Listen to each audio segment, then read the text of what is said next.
Hey, c'est Mystique et aujourd'hui on se retrouve pour une nouvelle vidéo My Tips.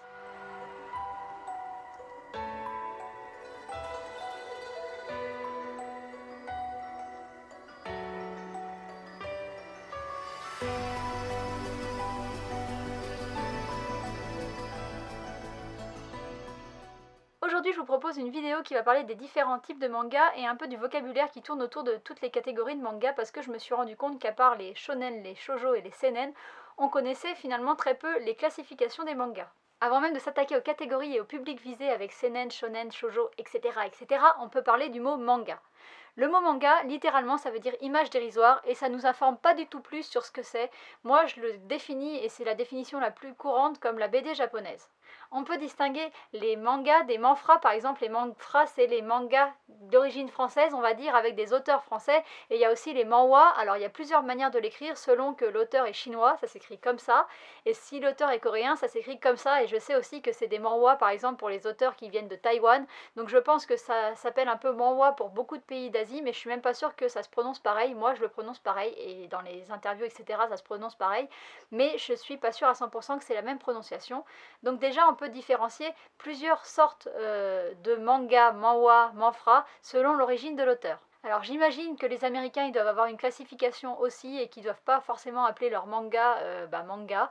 Je sais que ça se classe dans les graphic novels aux États-Unis, mais c'est tout ce que je sais et j'ai pas trouvé plus d'infos. Que ce soit les mangas, les manfras ou les manhwa, il s'agit des versions papier et certains les confondent avec les versions animées. Alors même si c'est pas grave de parler de manga pour un animé, en fait c'est pas du tout la même chose puisque le mot manga il est pour la version papier, le mot animé il est pour tout ce qui est série animée, dessin animé et film d'animation. S'il y a une distinction, c'est que c'est pas pareil exactement. Après bon on comprend très bien quand quelqu'un parle d'un manga et qu'il parle d'un animé, on finit par comprendre, mais il y a quand même une petite distinction et en plus des fois l'adaptation n'est pas exactement la même et la version n'est pas exactement la même entre le papier et l'animé. Moi je regarde pas d'animé par exemple et des fois ça m'arrive de parler avec des gens qui ont vu que l'animé et on parle pas exactement de la même chose. Le plus important reste quand même de se comprendre et du moment qu'on se comprend c'est pas très grave le vocabulaire qu'on utilise. C'est maintenant qu'on attaque la partie shonen, seinen, shoujo, etc. Alors il s'agit pas vraiment en fait de genre de manga mais plutôt du public que les éditeurs ciblent quand ils publient un manga. Donc il y a plusieurs catégories.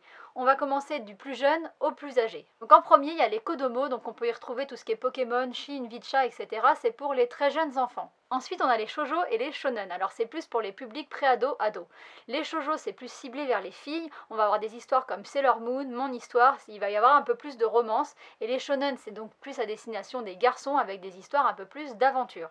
Ensuite, on a les josei et les seinen. Alors, c'est plus pour les grands ados, les adolescents à peu près jusqu'à 30 ans.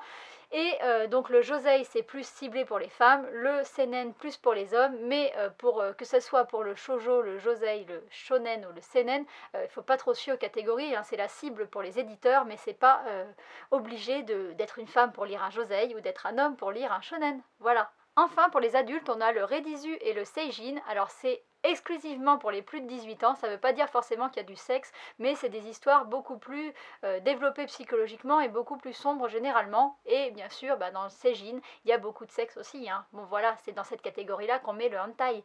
Ce qui me permet d'enchaîner tout de suite avec le genre des mangas, et donc ce que vous attendez tous, que je parle de hentai. Bande de coquinous.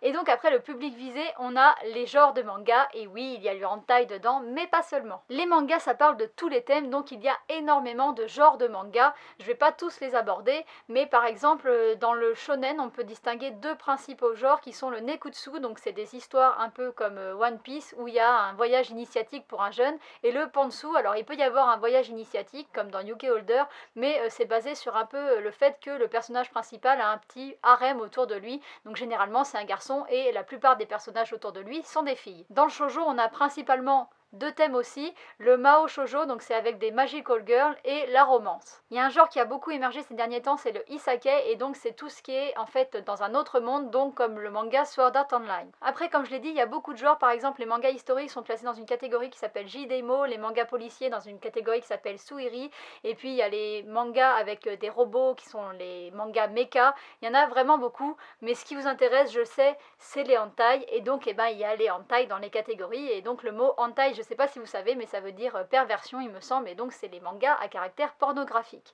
Il faut pas les confondre avec les mangas ecchi, alors c'est aussi une catégorie, mais ça va plus être de l'ordre de l'érotisme, et une fois de plus, il faut pas confondre le ecchi avec le fanservice. Alors le fanservice, c'est des images un peu osées, avec beaucoup de poitrine, des fesses, des gros plans, des scènes de douche, mais il y a une histoire qui n'est pas basée sur ça. Alors que le ecchi, il va y avoir une histoire qui est basée sur le fait que il y ait des scènes un peu osées. Donc par exemple, clairement, le manga Monster Musume, c'est un ecchi, alors que le manga Triage X, c'est du fanservice. J'ai pas d'exemple pour le hentai parce que j'en ai toujours pas lu. Quoi qu'il en soit, le hentai ou le ecchi, c'est toujours des relations à caractère hétérosexuel puisqu'il existe des genres particuliers pour les relations à caractère homosexuel. Il y a le yaoi pour des relations entre garçons et le yuri pour des relations entre des filles. Si j'ai bien compris, dans le yaoi et le yuri, il y a toujours un peu un caractère sexuel puisqu'il y a deux autres catégories qui s'appellent shonen ai et shoujo ai qui sont pour plus les histoires homosexuelles mais avec de la romance. Donc j'ai fait à peu près le tour des mots que je connaissais qui touchent à l'univers du manga, du public visé ou du genre du manga.